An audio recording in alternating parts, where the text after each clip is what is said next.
दोस्तों नमस्कार, मैं हूं आलोक पाठक और आप देख रहे हैं खबर दस्तक। नशीली कफ सिरप के मामले में एक गिरफ्तारी हुई है अमित सिंह टाटा की। उसके बाद मीडिया में तमाम कवरेज चली तो जौनपुर के पूर्व सांसद धनंजय सिंह ने सफाई दी। वो कह रहे हैं कि व्यर्थ में मुझे बदनाम किया जा रहा है। मीडिया हाउस मेरे एक फोटो वीडियो को लेके कुछ खबर चला रहे हैं। और इसी बीच अमिताभ ठाकुर जबरिया रिटायर्ड आईपीएस अधिकारी ने तो बड़ा खुलासा किया है। अब पता नहीं ये खुलासा सही या गलत है, लेकिन इन्होंने बड़े गंभीर आरोप लगाए हैं। सर, आपने तो जो प्रेस रिलीज आई है एसटीएफ को, उसी को गलत साबित कर दिया है। मुझे इस आशय की सूचना मिली है और यह मैं इसको आश्चर्य इसलिए नहीं मानता। अब पुलिस में अफसर रहा हूं तो कई बार कई लोगों को ऐसा गुनाह करते हुए सुना है, उन पे कार्रवाइयां की हैं और उनके खिलाफ लड़ा हूं। अपने खुद के मामले में जिस घर से मैं आपसे बात कर रहा हूं, इसी घर से मुझे खींच के ले जाया गया। कब ले जाया गया, कब गिरफ्तारी दिखाई गई, क्या वास्तव में हुआ, क्या जनरल डायरी में दिखा, उनका मैं भुक्तभोगी हूँ, लड़ रहा हूँ। मेरी पत्नी और मुझ पर एफआईआर हो गए। घटना कुछ और थी, टीवी रिकॉर्डिंग, सीसीटीवी रिकॉर्डिंग कुछ और कह रही है। पुलिस ने अपने केस डायरी और जनरल डायरी और एफआईआर में कुछ और लिखा। यह सब देखा है, झेला है। उस आधार पे यह कह सकता हूं कि पुलिस की लिखा पढ़ी में, और एसटीएफ भी पुलिस का ही एक अंग है, अंश है, भाग है, कोई अलग से नहीं, कुछ कोई अलग चीज है। तो इस प्रकार की स्थितियों के होने से इनकार नहीं किया जा सकता। ये तो प्राथमिक बात है। अब दूसरी बात यह है कि जो बातें मुझे बताई गई हैं, जो मैंने एक प्रेस रिलीज के माध्यम से मैंने उसे जारी भी किया है, संभवतः उसकी एक प्रति आपको प्राप्त हुई हो, तो उसमें जो बात उसी को पढ़ के मैं आपको फोन किया हूं। तो उसमें जो बातें लिखी हुई हैं वह अक्षरशः वही बात है जो मुझे एक व्यक्ति ने, जैसे कि अब आपके हमारे पास भी, जिसको हम लोग तो चुनाव आयोग जैसे सूत्र बन गया है, वैसे सूत्र तो नहीं, लेकिन हम लोग, हमारे आपके पास भी कुछ लोग होते हैं जिनको विश्वास होता है, जानकारी दे देते हैं। तो एक व्यक्ति जो कि काफी दिनों से विश्वास योग्य रहा है, उसने मुझे ये बातें बताई और उसने मुझे यह भी बताया कि उनका सोर्स क्या है। तो उसने भी नाम नहीं बताया, लेकिन यह बताया कि एसटीएफ के वो लोग जो लोग मतलब इस पूरे घटनाक्रम में से खुश नहीं हैं और उससे कहीं ना कहीं दुखी हैं, उन्होंने यह जानकारियां दी। बल्कि एक पन्ना भी, अगर आपने देखा हो, जो फर्द कहलाता है, यानी जो संभवतः वो अरेस्ट वारंट, अरेस्ट मेमो है संभवतः, या फिर उसकी जो रिकवरी मेमो में से कुछ एक होगा, उस मेमो में की एक कॉपी भी मुझे भी दी। और वो ऐसा लगता है कि वो जेन्युइन अरेस्ट मेमो या रिकवरी मेमो है, जिसमें कि जो बर्खास्त सिपाही हैं, मिस्टर सिंह, मैं नाम भूल रहा हूं उनका पहला नाम, आलोक प्रताप सिंह। तो आलोक प्रताप सिंह के कई कंपनियों का उल्लेख है, कई और ईमेल वगैरह का भी जिक्र उसमें है। यह बताया गया है कि उस समय भी यह बात क्लियर हो गई थी कि आलोक प्रताप सिंह के खिलाफ तमाम साक्ष्य हैं, तथ्य हैं, अन्य लोगों के भी नाम आ गए थे। और लेकिन बताया गया है, जो बातें उसमें हैं, हमने जो कही है, कि एक चीज कहा गया है कि कथित रूप से यह लोग उज्जैन से लौट रहे थे महाकाल के दर्शन करके, और उन्हें लखनऊ में ही उन्हें रोका गया और उनके पास से जो जानकारी दी गई है, और उनके पास वो उस समय वो एक बुलेट प्रूफ गाड़ी में थे। उसमें दोनों व्यक्ति की बात कही जा रही है, अमित सिंह की भी और वो आलोक प्रताप की भी। और उसमें रुपए थे, उसमें अवैध हथियार था, ऐसा बताया गया है। और यह बताया गया है कि यह सब कुछ एसटीएफ मुख्यालय तक गया और उसके बाद एक अफसर का नाम लिया गया है। वह नाम मैंने उसको वहां ए कर दिया है कि उन्हें उनको और एक जगह हमने एक व्यक्ति का नाम बी कर दिया है कि उस बी के दबाव में ए द्वारा यह निर्णय लेते हुए उसमें उसमें गड़बड़ियां की गई, यह आरोप है। और गड़बड़ियों में यह कहा जा रहा है कि आलोक सिंह को छोड़ दिया गया जबकि वह गिरफ्त में आ गए थे। यह कहा जा रहा है कि उस जो बुलेट प्रूफ गाड़ी है उसको एक दूसरी गाड़ी से परिवर्तित कर दिया गया। यह कहा जा रहा है कि जो धनराशि थी वह छोड़ दी गई और यह भी कहा जा रहा है कि वह अवैध असले छोड़ दिए गए। इस तथ्य को पब्लिक डोमेन में लाने का मेरा आशय यह था। पहली बात जैसी मैंने आपको कही कि अब मैं दावे से कह सकता हूं कि इस प्रकार की घटनाएं घटती हैं।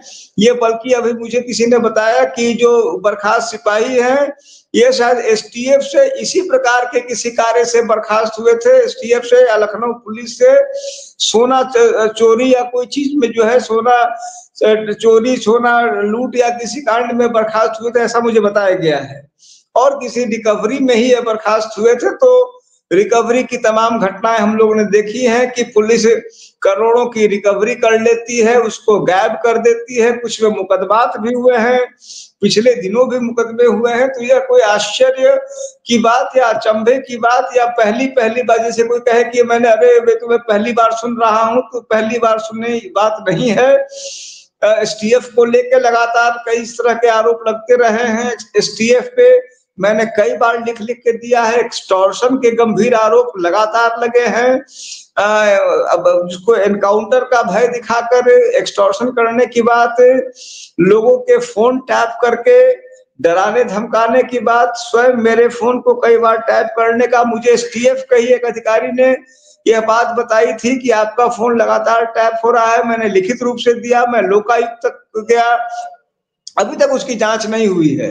एसटीएफ में एक ही व्यक्ति पिछले लगभग 7, 8, 9 वर्षों से उसके मुखिया बने हुए हैं।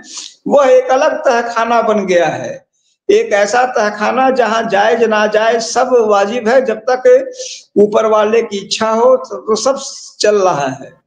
उस संगठन के द्वारा जो निश्चित रूप से जैसे कहावत है कि पानी ठहर जाता है तो मैला हो जाता है, तो एक ठहरा हुआ एक कूप बन गया है एसटीएफ, जिसके अंदर एक ही व्यक्ति का राज है। वह व्यक्ति अंदर क्या कर रहा है आप देखेंगे। यही गोमती नगर में हाईकोर्ट के ही बगल में मेरे ख्याल से इंदिरा प्रतिष्ठान के आसपास सामने ही तो उसका दफ्तर है। वो एक फोर्ट की तरह है। वहां गेट बंद रहता है, न किसी का आना न किसी का जाना, अंदर क्या हो रहा है नहीं हो रहा है। लगातार उसको लेके गंभीर शिकायतें मिलती रहती हैं। कई मैंने पब्लिक डोमेन में लाए, कई में शिकायतें की।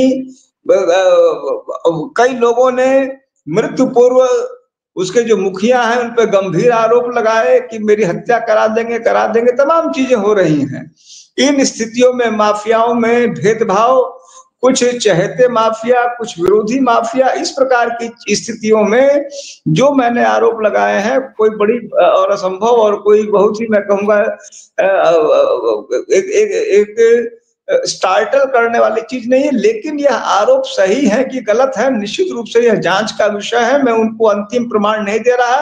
अगर मेरे पास वो तथ्य पूरी तरह प्रमाणित रूप से होते, प्रमाणित रूप से जिसको कहते हैं वीडियो रिकॉर्डिंग होती, कुछ होता, तो मैं उसमें नाम भी जो ए और बी मैंने वहां छोड़ दिया, वह नाम भी मैं पब्लिक डोमेन में लाता। मेरे पास वो नहीं है। यह आरोप सच हो सकते हैं, इसकी मुझे पर्याप्त संभावना दिखती है। मैं उम्मीद करूंगा कि यह शिकायत मैंने लिखित रूप से डीजीपी को भेजा है। उम्मीद करूंगा कि वो इसको देखेंगे मेरे माध्यम से, आपके माध्यम से, किसी माध्यम से, और यह चीज आसानी से सत्यापित हो सकती है। इन आरोपों को ईमानदारी से देखें। अगर सत्यता हो तो कार्रवाई हो, नहीं हो तो मुझे सूचित करें। मैं इस बात को मतलब यह नहीं कि मैं उसको कोई गलती मानूंगा, क्योंकि इसमें उद्देश्य यह नहीं है। तभी मैंने ए और बी का नाम पब्लिक डोमेन में नहीं लाया। लेकिन यह जरूर है कि मैं ये चाहूंगा कि यह जांच भी हो और इसकी जानकारी सार्वजनिक हो। इस प्रकार के गंभीर आरोप लगातार एसटीएफ पे लग रहे हैं, लगातार लग रहे हैं, एक नहीं अनेकानेक लगे हैं। लेकिन सर बात आपने तो गंभीर आरोप लगा दिया, आपने चिट्ठी लिख दी डीजीपी साहब कब जांच कराएंगे। दूसरी तरफ आपने कल धनंजय सिंह के ऊपर भी कुछ चिट्ठी लिखी थी कि धनंजय सिंह की भूमिका की जांच हो। आज उन्होंने भी बकायदे चिट्ठी लिख दी कि हमको बदनाम किया जा रहा है और वो प्रधानमंत्री की छवि को धूमिल करने के लिए प्रयास किया जा रहा है। कांग्रेस के लोग, विपक्ष के लोग फर्जी आरोप लगा रहे हैं और वो उन्होंने भी सीबीआई जांच की मांग कर दी। तो सर, मैं इस बात का स्वागत करूंगा।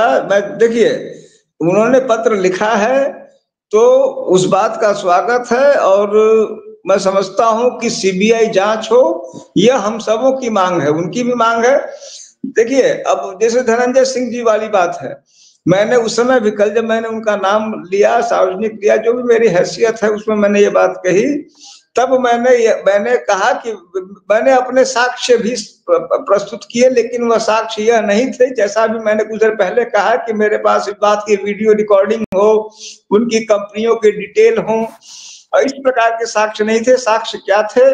साक्ष्य ये थे कि उसमें जितने भी प्लेयर्स के नाम आ रहे हैं, मिस्टर ए का, मिस्टर बी का, मिस्टर सी का, मिस्टर डी का, जो जो विदेश भाग गए, जो देश में है, जो अभी गिरफ्त के बाहर हैं, सबों के बारे में यह बातें आती रही कि उनसे निकटता, जिसको कहते हैं एक रूटीन से कुछ अधिक है, काफी अधिक की, तो वह अंतरंगता और निकटता के तथ्य लगातार दिखते रहे अलग अलग प्लेयर्स के साथ, जिनमें एक गिरफ्त में है, एक भागा हुआ है, एक के लिए एक अभी संभवतः हिंदुस्तान में है और उसको पकड़ने की तैयारी एसटीएफ इन सबों के नाम स्वीकार कर चुकी है अपने रिकॉर्ड में।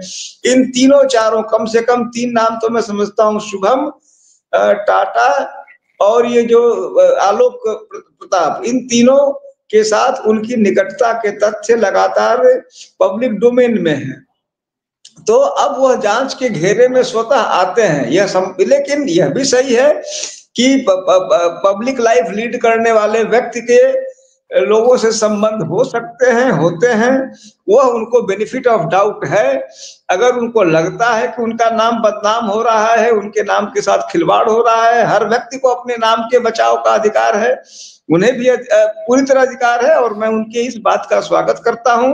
उनके इस बात का भी स्वागत करता हूं कि उन्होंने सीबीआई जांच की मांग की है। मुझे लगता है कि अगर हम लोग जैसे गरीबों की बात न सही, उन्हीं की बात सुन के सीबीआई जांच करा ली जाए, मैं स्वागत करूंगा। बस इतना भर में जरूर, मतलब मुझे लगता है कि इतनी अपने लिए प्रधानमंत्री जी और मुख्यमंत्री जी का नाम लेने की कोई जरूरत नहीं थी। मतलब प्रधानमंत्री जी हैं, मुख्यमंत्री हैं, धनंजय सिंह जी हैं। अब यह कहना कई थोड़ा, जिसको कहते हैं अतिरेक दिशा दिखता है कि प्रधानमंत्री और मुख्यमंत्री को बदनाम करने के लिए धनंजय सिंह को बदनाम किया जा रहा है। धनंजय सिंह जी का एक लंबा इतिहास रहा है, तब से मुझे लगता है पब्लिक डोमेन में इसको नरेंद्र मोदी जी अगर बुरा न माने तो नरेंद्र मोदी से कई साल पहले से चर्चा में रहे हैं धनंजय सिंह, अपने अच्छे बुरे कृत्यों कार्यों के कारण।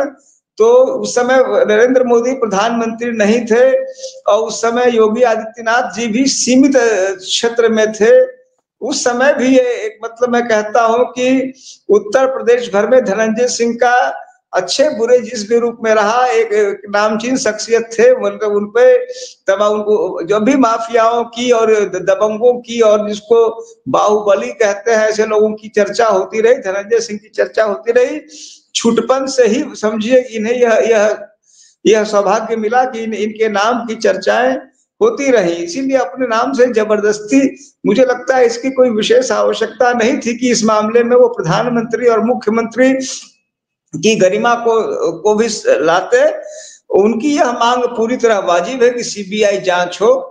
यह असंभव नहीं है कि वो इसमें शामिल ना हो, असंभव नहीं है, क्योंकि जब तक कोई चीज प्रमाणित नहीं हो जाए हार्ड फैक्ट्स के आधार पे, तब यह मैंने आशंका की बात की, मैंने जांच की मांग की। मैं अपनी जगह सही हूं, वो अपनी जगह सही है और आप लोग भी अपनी जगह सही हैं। उनकी सिर्फ इस 2 बातों से मुझे ना इत्तेफाकी है कि पत्रकार कोई निर्णय नहीं करते, पत्रकार केवल ओपिनियन देते हैं, मांग करते हैं। जैसे मैं निरीह मांग करता हूं, वैसे आप निरीह मांग करते हैं। इसीलिए इससे पत्रकारों से नाराजगी की बात का कोई कारण मुझे नहीं दिखता। मतलब वो जबरदस्ती पत्रकार जैसे कि सर 1 मिनट में वो लाइन पढ़ दे रहा हूँ, जो लाइन मतलब ऐसा लिखा गया उसमें। आप सभी को भी बताना चाहता हूँ कि इस संबंध में मैं माननीय प्रधानमंत्री जी और माननीय मुख्यमंत्री जी को पत्र लिख रहा हूँ, जिससे भ्रामक खबर चलवाने और राज्य सरकार की छवि धूमिल करवाने का चेहरा उजागर हो सके। चेहरा तो उजागर ही है, कोई चेहरा छिपा के देखिए, आपने भी ट्वीट किया, कई और साथियों ने ट्वीट किया, कोई चेहरा कहाँ छिपा रहा है, चेहरा कोई नहीं छिपा रहा, उनको अलग से उजागर नहीं कराने की जरूरत है। उनकी यह मांग सही है कि भाई सीबीआई जांच हो, यह असंभव नहीं है कि उसमें शामिल ना हो, संभव है कि वो ये सब मित्र हो, ये करते हो, न जानते हो, ये सब संभव है, लेकिन इसमें चेहरे वाली बात कोई जरूरत नहीं है। प्रधानमंत्री मुख्यमंत्री को इसमें लाने का मुझे कोई विशेष कारण नहीं दिखता। यह गंभीर प्रकरण है जिसकी सीबीआई जांच हो, इतनी बात से मैं धनंजय सिंह जी से सहमत हूं। इस बात से भी सहमत हूं कि जब तक कोई चीज प्रमाणित न हो जाए, जिसको बोलते हैं बेनिफिट ऑफ डाउट, वह उन्हें मिलना चाहिए, और इस बात पर भी अडिग हूं कि अब इन स्थितियों में उनकी जांच होनी चाहिए। लेकिन सर एक बात है कि आप भी सीबीआई जांच की मांग कर रहे हैं, अमिताभ जी आप भी मांग कर रहे हैं, और वो भी मांग कर रहे हैं, धनंजय सिंह जी भी। लेकिन मेरा अपना अनुभव है कि जो मामले सीबीआई जांच में जाते हैं उनका हश्र क्या होता है, तो मामला एक तरह से ठंडे बस्ते में चला जाता है। सीबीआई का मतलब प्रोसिक्यूशन रेट बड़ा कमजोर है। ऐसा नहीं हुआ कि सीबीआई ने किसी मामले की जांच की और अपराधी को सजा मिल गई। ये बड़ा गंभीर मामला है सर। ये नकली कफ सिरप कोडीन मिला के पूरे कई सरकार खुद मांग रही है कि 100 करोड़ से ऊपर का मामला है, लेकिन बड़ी बात यह है कि जो डॉक्टर्स बता रहे हैं कि इसको पीने से कई लोग बच्चों को नशा हो जाता है। हमारे एक पत्रकार साथी वो ये बता रहे थे कि बुंदेलखंड गए थे, तो एक माँ ने उनको बताया था कि उनके बच्चे को खांसी हो गई थी और उन्होंने ये सिरप दे दिया, उसके बाद बेचारे की जान नहीं बची। तो और मध्य प्रदेश राजस्थान में तो गंभीर मामले सामने आए हैं। तो ये इतना अब ऐसे मामले में सरकार को तो खुद ही अपने सर्वश्रेष्ठ जांच एजेंसी से इसकी जांच करानी चाहिए, क्योंकि एक तरह से ये जहर बांटा गया है। मतलब कफ सिरप के नाम पर, और मैं यूट्यूब की अपनी लिमिटेशंस है, बट ये मुझे लगता है कि इस तरह का कृत्य करना, मतलब नशीली खांसी की दवा के नाम से नशे के पदार्थ को सप्लाई करना, बेचना, ये तो बड़े निकृष्ट, मतलब बहुत ही गंभीर अपराध की श्रेणी माना चाहिए। देखिए, आपने जो बात कही, आपकी टिप्पणियां सही है। एक बात जो आपने विशेष कर कहा, आपने कहा कि सीबीआई जांचों का क्या होता है। अब यहाँ पर जो आपकी बात में बहुत बल है, लेकिन उसका दूसरा एक ये भी पहलू है कि सबके बाद भी अब होता क्या है कि जैसे कि हम लोग पहले पढ़ते थे नागनाथ और सांपनाथ में किसको चुनोगे, या फिर कई बार होता है कि भाई जैसे कांग्रेस है, जैसे बिहार में ही अब कुछ लोग कह रहे हैं वोट चोरी, अगर हम यह मान ले कि पब्लिक ओपिनियन सही है, मान लिया जाए, तो फिर अब यह हुआ होगा कि भाई लालू यादव को चुनेंगे कि फला को, नीतीश को चुनेंगे, चलो नीतीश को चुन ले। ये संभव है? संभव नहीं है। कहने का मतलब है कि जब विकल्प सीमित हों, अब एक तरफ उत्तर प्रदेश पुलिस है, एसटीएफ है, एक तरफ सीबीआई है, तो मेरे जैसा आदमी जो थोड़ा मैंने मैं विवेकवान कह दूं अपने आप को तो धृष्टता होगी, मैं थोड़ा बहुत विवेक का प्रयोग करता है, तो ये सोचेगा कि जिस यूपी पुलिस पे और एसटीएफ पर सीधा शिकंजा स्थानीय मतलब बाहुबलियों का है, जिस एसटीएफ के मुखिया की इनमें से तमाम बाहुबलियों से निकटता सर्वज्ञात है, निकटता, उनका पोषण, उनका संरक्षण सर्वज्ञात है, तो संभव है कि 10% उससे बेहतर रिजल्ट सीबीआई दे। सीबीआई चूंकि एक बड़े फील्ड में करती है, उसकी फील्डिंग, उसकी पोस्टिंग, उसका ट्रांसफर उत्तर प्रदेश पुलिस पर नहीं आधारित होता है। अब उस पर नियंत्रण भी है तो केंद्र सरकार का है, वहां जाते जाते यहाँ के कई अच्छे जो है वहां पर लाचार हो जाते हैं। तो ये व्यवहारिक परिस्थितियां सीबीआई को किसी भी प्रदेश एजेंसी से बेहतर बनाती है, सच्चाई है। लेकिन यह नहीं है कि वो कोई दूध के धुले होते हैं, यह नहीं है कि वो भगवान का स्वरूप होते हैं, उनकी अपनी सीमाएं होती हैं। यह जरूर है कि तुलनात्मक अगर अध्ययन कीजिए तो परिस्थितियां और तथ्य इस बात को इंगित करते हैं कि उत्तर प्रदेश पुलिस या उसकी एजेंसियों की तुलना में सीबीआई को 21 कहा जाएगा, ऐसा मेरा मानना है। और मैं समझता हूं इससे आप बहुत असहमत नहीं होंगे। चलिए सर, बहुत बहुत धन्यवाद। अब देखते हैं कि इस मामले में कब कार्रवाई होगी, क्या होती है, क्योंकि मासूमों से जुड़ा मामला, इस मामले को सरकार को गंभीरता से लेना चाहिए और जो भी दोषी हो उस पर तुरंत कार्रवाई करनी चाहिए। बहुत बहुत धन्यवाद सर।